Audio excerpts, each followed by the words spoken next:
Hi, everybody. Today we're going to talk about Leo. And as I do this, I'm looking at myself. I'm like, I'm in pretty drab colors for Leo. This is more of a Taurusy.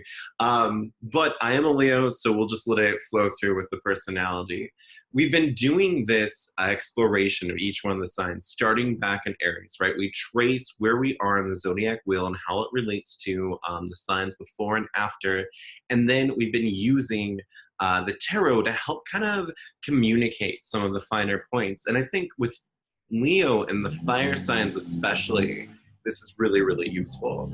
Um, Sorry for the sounds outside. I gotta have my windows open because it's summer and thank Leo and the warmth. And sometimes cars get loud outside.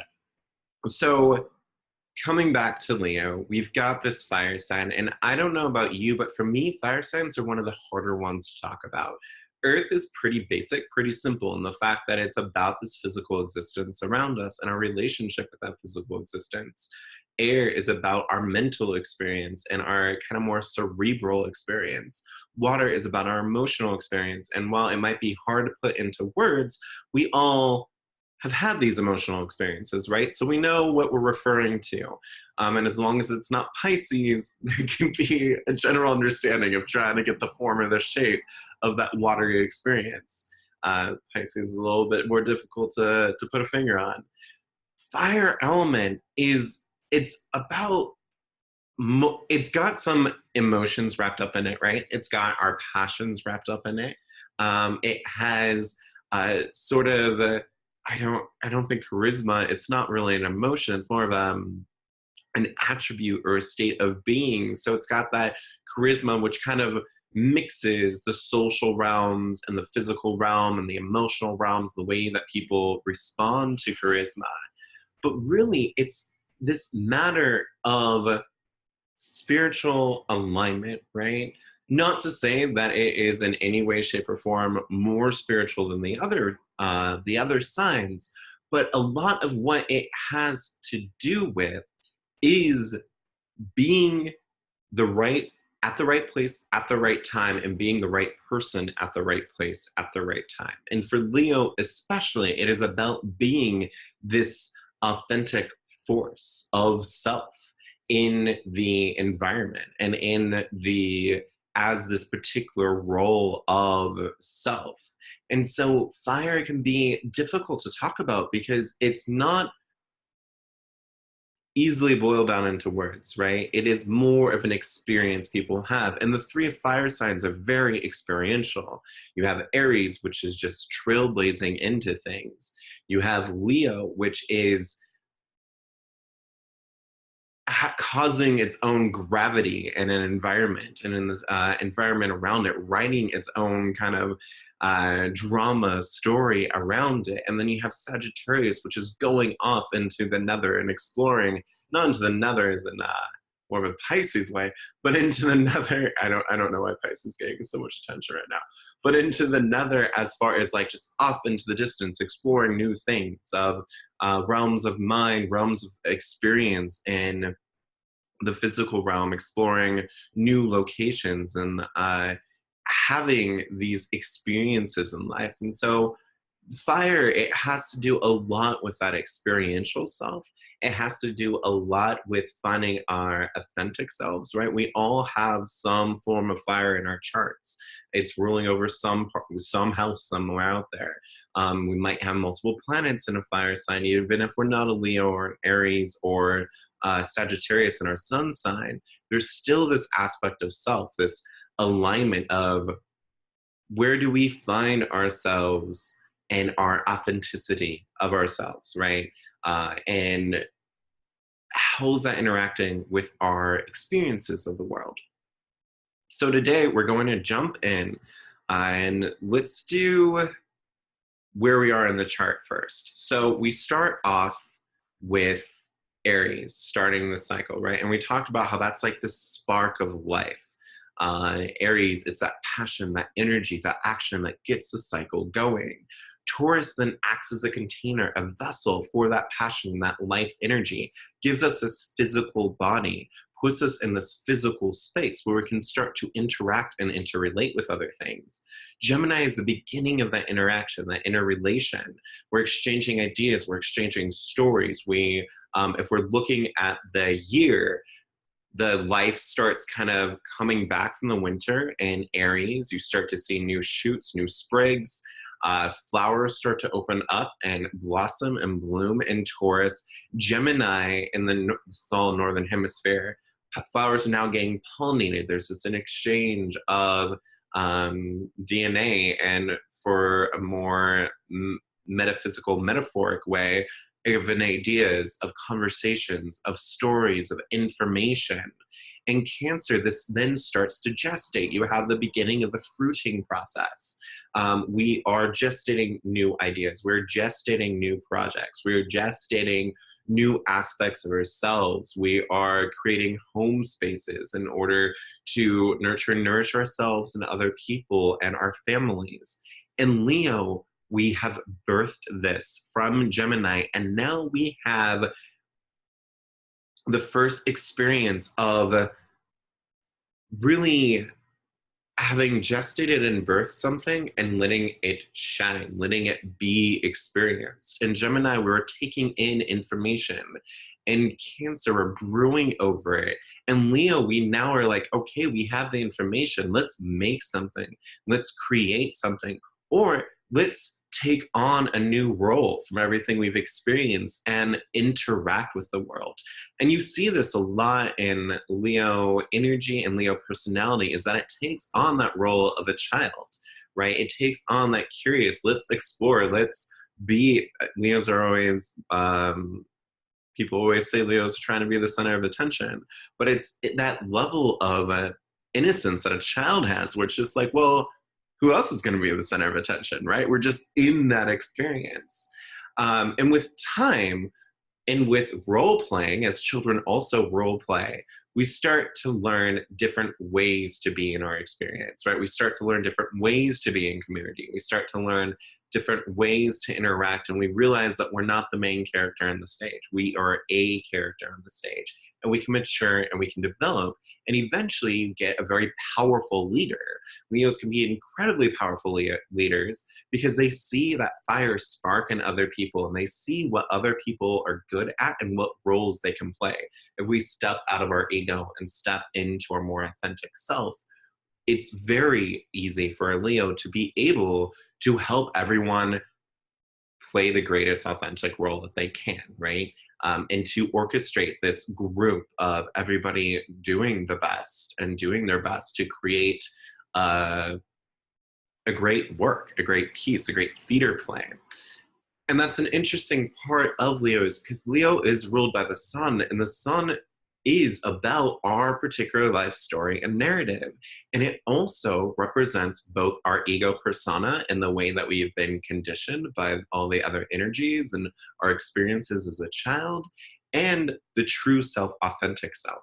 So Leo has this aspect, this, even though the sun is seen as a centralizing point that takes all the rest of the chart and kind of pulls it together into one expression, that expression has multiple layers of self, from what we are wearing as a mask and a persona to the world, to the ways that we have constructed and been and have had a ego constructed for us through conditioning, and then the authentic self underneath that we are working to bring forth onto the main stage.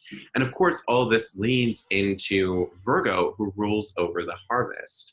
And so going back to the agricultural piece of this, you have the fruiting here in Cancer, which then starts to ripen in Leo, and then is harvested in Virgo. And that's when we start to sort things through, right? That's when we start to look at what is good fruit and what isn't, right? What is useful to us and what isn't.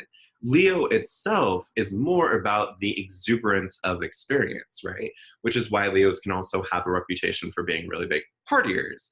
And in summer, especially when this energy rules, if you look at the Taoist tradition, summer is ruled by the energy of fire. And it's because there's so much heat, there's so much extra energy, that it's really easy to do a whole lot more stuff in our lives, right? Leo has that kind of manic energy of the sun. The sun is, while it's slowly, the days are going to get a little bit darker as we move towards the equinox. August in the Northern Hemisphere tends to be the hottest month of the year. There is way more energy out there. There is way more warmth and sunlight out there. And so there is that extra room, that extra energy to fan sort of mania, to be able to have our hands in every single pie, to be experiencing everything and kind of reveling in all those experiences. And I think this is interesting because it kind of also speaks to Leo's ability and the energy of Leo to. So actually, let's go back to this. Let's go back to this chart. Leo is the fixed sign of the fire elements. That fire trinity starts with Aries' cardinal, who starts the trail, Leo, who continues it, and then Sagittarius, who adapts. And I think that's really important to keep in mind because Leo has that stable fire energy. It is an energy that arises from the center of summer. It is able to continue processes on. And so it has to have this energy that goes beyond simply starting new projects or simply starting new experiences, and actually have the force of character to finish the story and to walk all the way through the story. And Manilius writes from the Roman period that each one of the signs has patrons, and Leo is the only one with two patrons. Leo has both Zeus, and Leo also has the mother of the gods, right? And it's because it is this peak time of the year. Everything is ripening right now. And so they would pray to Jupiter to make sure there aren't like any freak storms that'll destroy crops, and that they're good. It's not too hot and dry, and that they're good skies, essentially, right?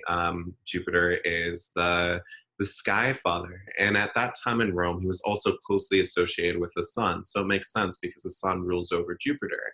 And then you have the mother, which has this nurturing aspect, and that's where Leo is very connected to the other signs, where it needs to be able to have this nurturing aspect as it goes out and explores the world, and it explores its role and the role that it's meant to play as its authentic self. And it also needs that Virgo energy, where it can eventually start to edit out, hey, what actually serves this role and what doesn't serve this role, so it's not wasting so much energy during other parts of the year where energy is a little bit less able to have, a little bit less easily accessible, right? And thus edit out some of the excesses of Leo. Now, the way that Leo works with the tarot, we'll start here with the King of Wands, because here in the tarot with the King of Wands, and let me find, where are we? Okay, so the King of Wands rules the period between Cancer and Leo, right? It rules those decans of the last decans of Cancer and the first of Leo. And we've gone over him through Cancer, and the fact that when we are able to really take the time to rest, to nurture and nourish ourselves, to tap into that inner world, what it does is it gives us a pure sense of, say, the Tao. It gives us a pure sense of where we're supposed to be, how we're supposed to be, and it gives us the energy to actually fulfill the tasks that we have. When we allow ourselves to have that sort of yin energy experience from Cancer, then we can actually start the spark of that fire energy with the Wands and Leo. And so you have the King of the Wands, the King of the fire energy, a powerful, dynamic, completes things, has the force of charisma, has the force of personality to pull things all the way through. And then this leads into the Knight of Pentacles, where let's switch on over the Knight of Pentacles. which bridges that space um, between Leo and Virgo, and starts to take that enthusiasm, that passion, that calling of like, okay, this is the role I'm meant to play in this life, and starts to turn it into a focused application in the world. Like, this isn't just a fiery passion that has to go through and explore everything and explore itself through those experiences. And I think that's where some of the separation or the differences between Leo and uh, Sagittarius is Sagittarius kind of just wants to get out there and explore everything, whereas Leo is looking at the world as a way of exploring self through exploring the world, and having all these different interactions and experiences. But it has to have a purpose. Otherwise, it's not fulfilled. And that's where that kind of last part of the Leo energy and this relationship to Virgo energy is so important, because it has to be able to be nurtured in Cancer and have that yin energy nurture up this yang energy of exuberance and passion. And yes, like, I am this great force in the world, this great character and role to be played in the world, but then that needs to have a purpose, or else it becomes hollow, right? It just becomes a role that we play without anything actually making it truly, or truly, what are the words I'm looking for? Unless it is actually turned into that something useful for the world, something, a role that is necessary, it just becomes a role that we play without any true feedback or value given to it, from it just naturally being valuable. And so this is an important thing to keep in mind as we invoke our Leo energy, is we're looking to invoke, what is my role to play in life? What is my role of my authentic self? How do I allow myself to shine? And we can look at where Leo is in our chart. We can look at what other planets are in Leo. We can look at the aspects that cross through Leo. And what house has it on its cusp, and these can give us signs. But we have to also look at what is the purpose of that. How do we actually put that into meaningful action and make that into a physical reality, so that we're not just running around like, I'm an artist, right? But we don't create anything, right? Or I'm a writer, but I haven't actually finished anything. Like, I do a lot of writing, but you're not going to hear me talk about myself as being a writer. I'll say, like, I'm a blogger because I do a lot of content creation for astrology and for people with people working on self-development and healing. So I can say that because I've done that. I have a ton of sci-fi written now and a ton of poetry written now. I don't really call myself a poet or a sci-fi writer because I haven't actually turn that into something for other people to experience, right? That's a hobby. It's a dabbling that I do. Leo can be very prone to be like, I am this or I am that. But it's when we actually put it into action that that fire is able to really spark and make motion, make change in our lives. And I think that's where we come to the next card associated with Leo, which is the card of strength. And I think this is where, at the end of the day,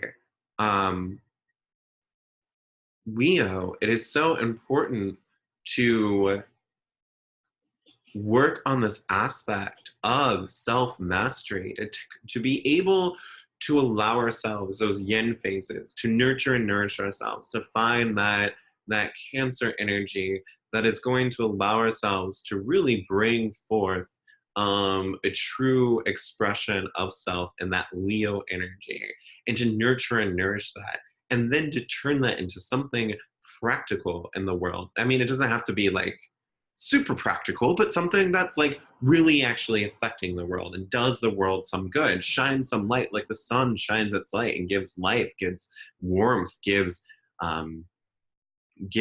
illumination. In order to do that, we have to be able to to conquer the beasts within. We have to be able to conquer the different levels of self within. And so for the eighth card of the tarot, you have the card of strength, where you have this aspect of the higher self taming a lion, right? He's holding the lion's mouth shut. But it's not through force, right? It doesn't exude a whole bunch of strength. It's strength of character over the lion. In the background, you have the lands of the world, right? You have the infinity symbol above the head, which you also see with the magician earlier on in the tarot.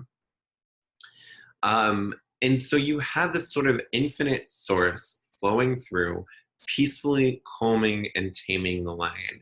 Sorry, there's something came up that I needed to edit out. So we have, coming back to this, we've got strength here. She's got the infinity symbol. There is this sort of divine alignment from the infinite down through the higher self into our conquering of the inner wild.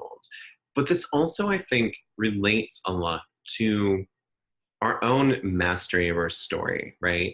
I'm gonna kind of like jump sideways here and talk a little bit about Jupiter, who is that, as Manilius writes, is that patron of Leo, and also is the patron of sacred wine in the Roman tradition.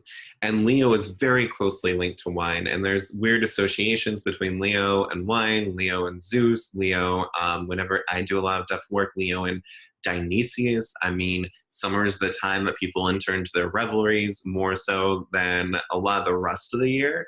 There is this excess of energy, as we've already talked about. People are partying more in a lot of ways, and we're just kind of giddy on all the sunlight and the warmth. And what I found interesting is that in the agricultural process of grapes ripening and the way that wine is the time that wine is or grapes are harvested for wine, is that grapes start out with a lot of acid, right? And as time goes on and the sun is like beating down on the grapes, and the ripening process happens, that acid turns into sugar, which eventually also goes into turning it into alcohol once it's being fermented. But that process of ripening, taking the bitter and turning it sweet, I think speaks a lot to this fiery energy in Leo. Like, a lot of this and a lot of Leo is about working with our own stories, finding our place and finding our role. And anytime that we're going to be working with our own stories, we also have to be able to work through our grief and the tragedies that come up in our stories. No one's going to read a book where it just says, and they were happily like ever after, right? No one's going to read a book where it's just like, and there was this happy, super happy person who had a great life and had everything they wanted. The end, right? Tragedies, trauma, difficult experiences, they're what make a narrative, right? Those ups and those downs of life are what make a narrative. They're what keep us engaged in a book. And yes, we love the good times, but it's only in light of those dark times that the good really shines. Leo and that fire energy of alignment brings this narrative to the surface. And how do we claim the story of our lives and turn those bitter acidics into the sugar sweetness of the ripened state? And how do we ripen in our own lives so that when we reach Virgo, we have this really great harvest going on and we're like, those are the best grapes around, and can really truly enjoy that experience. And in relation to that Jupiter parallel, Jupiter was the god of the sacred wine, right? So when that does eventually turn into the spirits, into alcohol, in that fermentation process, we want to be able to take that narrative from the bitter to the sweet and turn it into its own sacred elixir and the way that the sacred wine was often seen in religious services. And I don't think it's possible in the modern day to talk about the card of strength without talking about for a moment Crowley's card of lust. I don't like to dive too much into Crowley because I honestly do believe that we should pay attention to the fruit of a person's life, and I don't tend to see great fruit coming out of this particular teacher, to be honest. But he's very impactful on the occult world and very impactful on the symbol system that we have that we participate in. And he, I do think, did touch on something where in the older world, and this is something that we see a lot in our own time, and we see a lot in generations and previous generations, is they obsessed over strength. They obsessed over pushing through and overcoming, which is a lot more to do with like the chariot card. As we saw from the strength card, there was this kind of peaceful overcoming, but still there was this obsession with like, you just need to be solid, you just need to be strong, you just need to push through your story and make that better ending. And what he wanted to introduce is the lust card, where it's more than just strength and perseverance. It's more than just overcoming. You enjoy the entire ride. And I would have used a different word than lust. I would have used something a little bit different, I think, because it just gets wrapped up in the whole sexuality thing that Crowley became way too well known for.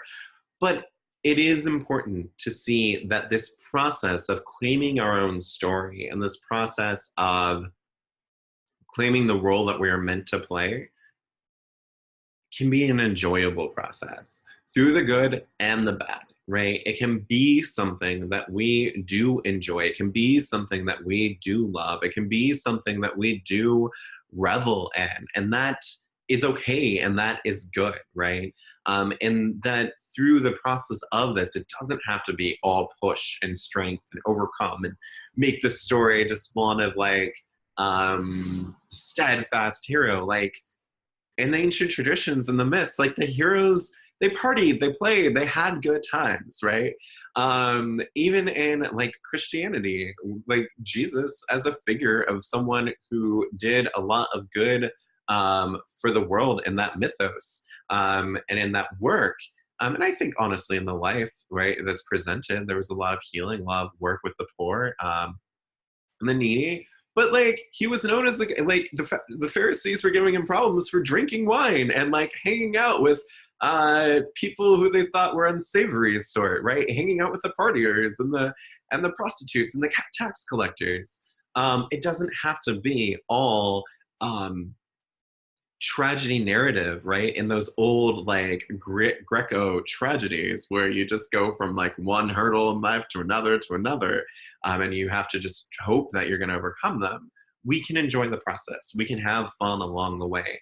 And Leo is a good energy to do that. So those are some random pieces and thoughts. I'm hoping that they were able to tap into that fiery energy for you. Really boiling this down, what we're looking at is we're looking at how to really summon forth the fire of our authentic self and let it shine. Claim our own role in the world, claim our own story and turn it into our own narrative in the way that we choose to present that in alignment with the life that we're meant to live, and enjoy the ride, enjoy the process while we're at it. Okay, thank you. Enjoy yourselves and have a great week, and may you be blessed in the way that you work with this Leo energy. Thank you. Bye.